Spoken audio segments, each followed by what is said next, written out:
السلام عليكم ورحمة الله وبركاته طلابنا. راح ناخذ إن شاء الله اليوم وزاريات المتباينات المطلقة، يعني راح ناخذ آخر موضوع، آخر شيء بالمتباينات المطلقة. أول سؤال وزاري طلاب راح يكون هنا عندنا السؤال الأول، يقول لك حل المتباينة التالية ومثل مجموعة الحل على خط الأعداد. ما إجا قال مستقيم الأعداد أو قال بيانيا، قال على خط الأعداد. هنا هذا السؤال جاي 2019. السؤال السادس بتأكد من فهمك، فما راح نحل السؤال. تمام، نشوف السؤال الثاني. يقول حل المتباينة التالية. تمام، مثل مجموعة الحل على خط الأعداد. إذا هو بس راح يريدني أشتغل على خط الأعداد. زين، هذا السؤال جاي في 2019 الدور الأول. السؤال يقول لك أنت عندك بس مطلق والأكبر والأصغر ورقم. راح تقول له لا، أنا عندي مشكلة الموجب 4، فأنا راح أطرد الموجب 4 بالخطوة الجاية. فالعشرة تنزل والأصغر تنزل والمطلق 6x تنزل، بس المطرود راح نطرده بالجهة الثانية اللي هي -4، فأخت الزائد ناقص. راح يصير لنا هنا إشارات مختلفة. طرح أكبر، نطرح راح يطلع لي 6 موجب. هنا عندي المطلق، شلون أخلص من المطلق؟ أضيف نفس الأكبر والأصغر نفسه تماما، ما أغير، يعني مو هو هيجي وأني أسويه بالعكس، لا ما يصير. نفس ال6 عكس الإشارة. ليش؟ حتى نمسح المطلق. مسحنا، نكمل حلنا. أقول له هسه عندي شي أطرده، إيه عندي ال6 أطردها بالجهتين. الحياطين تنزل، الأكبر والأصغر، والأكس تنزل، والستة موجب تنزل، والستة سالب تنزل. آخر شي نفكر بالمطرود. المطرود هو لزق ويا الأكس، فلزق يعني ضرب، لأنه لا زائد ولا ناقص أكو ولا قسمة، فميدام لازقة الستة ويا الأكس فمعناها ضرب. أخت الضرب قسمة، فتقسيم 6 تقسيم 6. ننزل الأكبر والأصغر. 6 تقسيم 6، هاي بها 1 وهاي بها 1 وهاي 6 بها 1 والستة الفوق بها 1، فواحد في 1 1 أو 1 على 1. هنا عندي سالب، ناخذ الفوق بس لأنه الجوا يقول لك إذا 1 فما إله داعي. زين، هسه أنا صار عندي حل. هذا الحل لازم أطبقه على مستقيم أو خط الأعداد مثل ما هو طلبه. رسمنا خط الأعداد، الرقم الكبير اللي هو الواحد والصغير اللي هو -1. أكو يساوي؟ لا، ما أكو يساوي. راح نطبق هذا الكلام. طلاب هنا الأكبر وين صاير؟ لأن احنا لازم نسوي خطوط لو بالأطراف لو بالوسط، لو بالوسط. زين، خلينا نشوف. احنا الحلق مفتوح على الموجب الكبير، إذا الموضوع بالوسط. هذا خط الأعداد، بس لازم نكتب له خط أعداد، أو نكتب له بياني، أو نكتب له مستقيم أعداد، أو مستقيم الأعداد، يعني راح يجي بثلاث طرق. شوف السؤال الثالث. السؤال الثالث راح يجي يقول لك بالوزاري أجب، يعني بس هو هنا مو بس أجب عن فرعين راح يجيك، فهو أكيد راح ينطيك A و B و C. إحنا أخذنا الفرع اللي يناسب الفصل الأول. زين، نشوف ايش بيه. جد مجموعة الحل المتباينة، هاي متباينة، ومثل مجموعة الحل مستقيم الأعداد يريد بس. زين، احنا كاتبينها المتباينة، عندنا بس المطلق والأكبر وأصغر والرقم إيه. إذا أني أعيد الموضوع كليته نفسه، نفس الأكبر والأصغر هو واليساوي، نفس الرقم بس عكس الإشارة. ليش؟ حتى نمسح المطلق. لما دائما أسأله هاي راح تقولون ملينا، بس هو عادي يعني، حتى شوية تاخذون الفكرة وانتو هم مش تفكرون. لازم فهنا لازم نطرد. ليش نطرد؟ لأن احنا نريد نبقي الحرف واحدة بدون لا إشارة ولا رقم ولا أي شيء. الأربعة تنزل والسالب 4 تنزل. أنا عندي ناقص 3، يعني من قرأت السؤال قرأته واي ناقص 3، فأخت الناقص زائد راح تصير -3 زائد 3. ننزل الحياطين وننزل الحرف. 4 و3 إشارات متشابهة، جمع أكبر. فراح يطلع لي 7 موجب. هنا الإشارات مختلفة، فراح أقول له طرح أكبر. ليش مو ضرب؟ لأن أنا من إجيت قرأت الرقم 4 زائد 3، إذا لعبة إشارات، فراح يطلع لي -1. طلع لي هذا الحل الأخير، يريد مستقيم الأعداد. قال لي أريدك تسوي لي إياه مستقيم الأعداد. الرقم الكبير راح نحطه باليمين، والرقم الصغير راح نحطه باليسار. أكو يساوي راح نطوخ أو نلون الدوائر. زين، بعد شو راح نسوي؟ أريدكم تفكرون طلاب هنا. هذا الموضوع بالأطراف لازم نحط الشخطات تبعنا لو بالوسط؟ زين، فراح تبعون، والمدام الأكبر مفتوح الحلق على الكبير، إذا إحنا لازم نقول بالوسط. خلص السؤال الثالث، ناخذ السؤال الرابع. السؤال الرابع يقول حل المتباينة التالية. تمام، متباينة. طلاب كلمة متباينة تخليك تدوخ، لأن أنت عندك 2 متباينات. الموضوع الرابع متباينات، والموضوع الخامس متباينات، فأنا ما عندي مشكلة أعرف موضوع المتباينة بالفصل الأول، هاي أهم شغلة. فيريد من عندي بس مستقيم الأعداد، يريدها جبريا. يقول حل المتباينة التالية جبريا أول مرة، مستقيم الأعداد ثاني مرة. جاي وزاري 2021 تاء يعني تمهيدي أول حرف.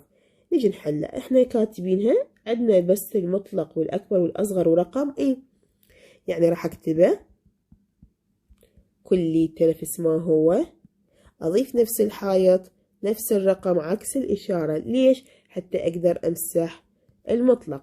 هسه لازم نطرد ناقص 12 بالجهتين. بس أول شي راح أكتب المواضيع اللي بقت لي 3x و3 منه وسالب 3 منه، كتبته كليته. هسه راح أكتب المطرود. المطرود إيش قد؟ ناقص 12، فراح يصير زائد 12 زائد 12، لأن أخت الناقص زائد. زين، فتصير هنا 3 زائد 12 إشارات متشابهة يعني جمع أكبر، وهنا إشارات مختلفة يعني طرح أكبر. جمع يعني اجمع الأرقام، 12 زائد 3 15، والأكبر إشارة الأكبر يا هو 12. هنا يقول لي طرح أطرح، ف 12 ناقص 3 أو 3 ناقص 12 هذه لعبة إشارات، فراح يبقى لي 9، والإشارة الأكبر موجبة. هسه أني لازم أطرد 3 بالجهتين. أني فكرت بالخطوة الفوق بس راح أحل بالخطوة الجوا. الإكس تنزل. هسه راح نسوي المطرود اللي هو 3 إكس يعني ماكو أي إشارة يعني ضرب، فأخت الضرب قسمة قسمة على 3 على 3. الأكبر والأصغر ينزلن والإكس تنزل. هسه راح نشتغل بالنا ومنا. 3 كم؟ 3 بيها 1 وال15 بيها 5، فكل الناتج 5 موجب. 3 بيها 1 وال9 بيها 3، فالناتج كلي طلع لي 3. هسه راح نسوي، طبعا هو راد بالثلاث طريقتين، فراح ناخذ أول شي جبريا، نكتب له جبريا. قلت له جبريا يعني اس أولى وأس ثانية. بس قبل الجبريا طلاب نقدر نحل مستقيم الأعداد، لأن أنا طالب أريد أشوف نفسي أقدر أستخدم هذا وأعرف كم أس، لأن إحنا قلنا بالجبري إذا تقاطع فالموضوع 3 أسات، وإذا اتحاد فالموضوع بس 2 أسات يعني مالت الجبري. فخلنا نشتغل أول شي مستقيم الأعداد. مستقيم الأعداد يقول لك الرقم الكبير باليمين والرقم الصغير باليسار. سؤال، الحلق مفتوح على الكبير لو على الصغير؟ مفتوح على الصغير، إذا الموضوع راح يكون بالأطراف. زين، إذا هو بالأطراف وأنا جيت هسه ردت أحله جبري، شو راح أقول له؟ راح أقول له يعني أس الأولى تساوي لي اتحاد أس الثانية تساوي لي، وخلاص ما أكو أس ثالثة. ليش؟ لأنه لو تقاطع كان أكو أس الثالثة اللي هي تجمعهن كليتن، بس ما أكو، فالرسمة ساعدتني أعرف تقاطع لو اتحاد. زين، شنو الحرف اللي احنا عندنا؟ احنا عندنا حرف الاكس، فراح نقول له اكس حيث، اكس حيث. طلاب راح ناخذ قسم، يعني شلون؟ راح ناخذ هذا القسم بس ونشتغله اول شي. فراح اقول له طبعا بما انه الاكس صايره لي ورا والثلاثه اللي قدام، فراح نقلبها، قلبناها الاكس جبناها لي قدام، والحلق راح يتغير فتحته لانه قلبناها، والثلاثه راح بس انه بدلناها شويه. هسه راح نرجع ناخذ القسم الثاني، هم راح ناخذ الاكس بس ويا من؟ ويا الجهه الطرف الثاني. زين نحلها ونشوف. قلت له الاكس، طبعا هي هنا مرتبه، الاكس صايره لي قدام فماكو داعي اقلب اي شيء، انزل الاكس، انزل الاكبر وانزل الخمسه. سويتها جبريا وسويتها مستقيم الاعداد. زين ناخذ السؤال اللي بعده، سؤال 5. سؤال 5 موجود طلاب عندكم، يريد من عندكم منطق متباينه يمثل مجموعه الحل على مستقيم الاعداد، جاي 2021. هذا السؤال 13، تأكد من فهمك فما اكو داعي نحله. تقريبا اخر نقطة اول قبلها لان فيها المشابهات. ناخذ السؤال اللي بعده، حل المتباينة، وانطاني هاي المتباينة ومثل مجموعة الحل على مستقيم الاعداد. زين نكتب المتباينة. جاي هذا السؤال طلاب ب 2021 الدور الاول، يعني رقم 1 الدور الاول. هسه احنا كتبناها، ايش راح اقول له؟ اكو عندي مشكلة برا اخلص من عندها؟ عندي هذا، لان انا اريد بس المطلق والاكبر واصغر ورقم ذني بس. فانا عندي مشكلة -1. قلت له عاد لازم ينزل الموضوع هسه، ما نلعب باي شي. هاي زت، بس الزت مالتي مدري شلون. نطرد الواحد، هي -1 فراح تصير -1. مطلق 8 زد اكبر 7 زائد 1 اشارات متشابهة جمع اكبر، فراح يطلع لي 8. هسه اقدر اضيف نفس هسه صار عندي بس المطلق والاكبر والاصغر والرقم، اذا انا اقدر اضيف نفس الحائط نفس الرقم عكس الاشارة حتى اقدر امسح المطلق واحاول اخلي الزت وحدها. فانا لازم اطرد ال8 بالجهتين، فراح ننزل كل شيء نفس ما هو، وال8 تنزل والسالب 8 تنزل. هسه المطرود لزق ويا الزت، يعني ضرب، اخت الضرب قسمة، فراح اقول تقسيم 8 تقسيم 8 تقسيم 8. هذا على اي اساس طلاب؟ على اساس انه المطرود بالاخير ينكتب. نختصرهن بها 1 وبها 1، وال8 هاي بها 1 وهال8 بها 1 سالب، فننزل الأكبر والأصغر والزيت ماكو شي يمها، هنا موجب 1 وهنا بقالي سالب 1. هذا الشكل تبع الموضوع. ايش راده من عندي؟ راد من عندي مستقيم أعداد. فأنا أول شي راح أرسم الرسمة وراح أكتب مستقيم لو خط مستقيم قايل لي، فراح نكتب مستقيم الأعداد ونسوي السهم ودائرتين. نجي نشوف اكو يساوي؟ لا. زين تمام. يا هو الحلق مفتوح على الأكبر لو على الأصغر؟ الواحد صار نحطه هنا والسالب 1 باليسرى. الحلق مفتوح على اليمين على الصغير، بما انه مفتوح على الصغير اذا الموضوع بالأطراف. خلاص. السؤال السادس. نشوف السؤال السابع. السؤال السابع طلاب موجود بتأكد من فهمك، نقطة رقم 11، بس شوية بها تغييرات، انه هنا اكو ناقص، بس احنا راح نحلها ونشوف شلون صايرة. كتبنا السؤال يمنا جاي 2021 الدور الثاني. قلت له عندي مطلق واكبر واصغر ورقم، اذا الموجود الفيلم كامل عندي. انزل نفس الكلام كليته، لأن لازم امشي على الشروط. الشروط تقولي نفس الحائط نفس الرقم عكس الاشارة. ليش؟ حتى اقدر امسح المطلق. هسه احاول اطرد الاشياء اللي ما تناسبني، انزل كل شي بمكانه، بعدين افكر بالشي اللي طردته. هو الزائد 5 لو في 5 زائد 5، فاخت الزائد ناقص 5 بناقص 5. هسه راح نشتغلها ننزل الحياطين، الأكس ما بقى شي فننزلها. هنا الإشارات مختلفة فراح نقول له طرح أكبر يعني 5 والإشارة ال10 موجب. هنا الإشارات متشابهة فراح نقول له جمع أكبر، فراح يطلع لي -15. هذا الحل تابعنا طلاب. هسه يريده من عندي شنو هو؟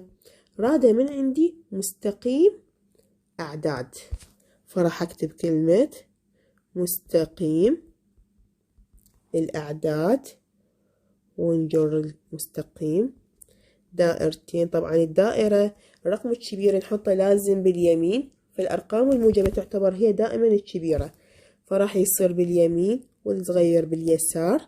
نجي نشوف الحلق مفتوح على اليمين على الكبير، إذن الموضوع بالنص. خلص الحل تبع السؤال السابع. نشوف السؤال الثامن، يقول بس حل المتباينة وخلص، ما راد أي شيء، يعني ولا راد مستقيم ولا راد جبري، نحلها وخلص. نكتب السؤال 3y بالمطلق ناقص 6. عندنا مشكلة لو ما عندنا مشكلة طلاب؟ جاي 2021 دور الثالث. زين هاي هنا، فقلت له عندي مشكلة لو ما عندي مشكلة؟ اي عندنا مشكلة، انه اني اريد بس المطلق والاكبر واصغر ورقم، فعندي هاي مشكلة. اذا اني لازم اعبرها الاكبر والاصغر، فانزل الكلام كله نفس ما هو نزلته. هسه المطرود راح اشتغله، هو ناقص 6 يصير زائد 6، ينزل الحياطين والمطلق والأرقام كل شي ينزل. 9 زائد 6 نقول الإشارات متشابهة جمع أكبر. ما فكرت بالضرب لأن الموضوع ده ينقري زائد 9 زائد 6، فراح يطلع لي 15 موجب. هسه عندي بس مطلق وأكبر وأصغر ورقم، إيه إذا أنا أقدر أضيف نفس الحائط نفس الرقم بس عكس الإشارة، حتى أقدر أمسح المطلق وأطرد. عاد إيش راح نطرد طلاب؟ عندي بس 3 تنطرد بالجهتين، فبقت الواي وحدها وكل شي ينزل. آخر شي نفكر به اللي طردناه هي ضرب، لأنه لزق، فأخت الضرب قسمة، أخت الضرب قسمة، فراح تصير تقسيم 3 تقسيم 3. نختصرهن، بيها 1 بيها 5 بيها 1 بيها -5، لأن حتى ما ننسى الإشارة تبع الموضوع. زين فراح نقول له الواي والحياطين تنزل هنا 5 لأنه الواحد مو مهم، وهنا -5. زين راد من عندي أي شيء؟ لا. إذن هذا هو الحل الأخير له. لو رايد مني مستقيم أعداد، زين طلاب لو رايد مستقيم أعداد شنو رأيكم؟ الخطوط بالأطراف لو بالوسط؟ سؤال 9 يقول لك حل المتباينة، متباينة يعني أكيد بالموضوع الفصل الأول. مثل مجموعة الحل على مستقيم الأعداد، بس يريدها مستقيم أعداد. قلت له أنا عندي مطلق وحايط ورقم بس، لا أنا عندي هذا مشكلة، فأني لازم أخلص من عنده. نكتب الموضوع ونقول له أنت راح نطردك. طبعا المطرود احنا ايش قلنا ما نكتبه، بس نكتبه بالأخير. ايش قد اللي هو المطرود؟ زائد 2 يصير بالجهة الثانية. ننزل المطلق ننزل الأكبر، 4 زائد 2 في لعبة إشارات جمع أكبر يعني 6 موجب. هسه أقدر أخلص من المطلق، إيه نفس الحائط نفس الرقم عكس الإشارة. هذا السؤال طلاب جاي 2022 بالتمهيدي. زين يعني طلاب الخارج معناها التمهيدي يعني الخارجي. هسه نجي نشتغل نقول له أنت تنطرد بالجهتين، فراح تبقى بس الواي، 6 تنزل وال-6 تنزل. بعدين نجي على اللي راح نطرده. ايش قد راح نطرد؟ الاثنين ضرب، فأخت الضرب تقسيم 2 تقسيم 2. هسه نكمل حلنا. هاي بيها 2 1 وهاي بيها 3 6. 2 بيها كم؟ 2 1 و6 بيها كم؟ 2 بيها 3. ننزل الحياطين، الواي تنزل. ايش قد بقالي؟ 3 لأن الواحد جوا ما له قيمة، وهنا -3. هذا الحل اللي طلع لنا. يقول لي سوي لي إياه على مستقيم الأعداد. هذا مستقيم الأعداد، بس لازم نكتب الرقم الكبير باليمين والصغير باليسار، وهنا نكتب مستقيم الأعداد، أو يقول لك خط الأعداد أو بيانيا، عادي ماكو مشكلة. الحل مفتوح علي من طلاب على الصغير، إذا الموضوع أكيد بالأطراف. زين، السؤال اللي بعده سؤال 10 هو أصلا موجود، وهاي اعتبروها أسئلة مسربة حل متباينة ومثل مجموعة الحل على مستقيم الأعداد. طلاب هذا السؤال 14، تأكد من فهمك، صفحة 24. هذا السؤال مسرب. يعني شنو مسرب؟ يعني بالدور الأول سربوا الأسئلة، فهذا السؤال كان موجود وياهن، يعتبر شيء صعب موجود عندكم. لنا طلاب السؤال 11 آخر سؤال وزاري 2022 دور أول، أريدكم تحلونه وتدزولي الحل على رابط القناة.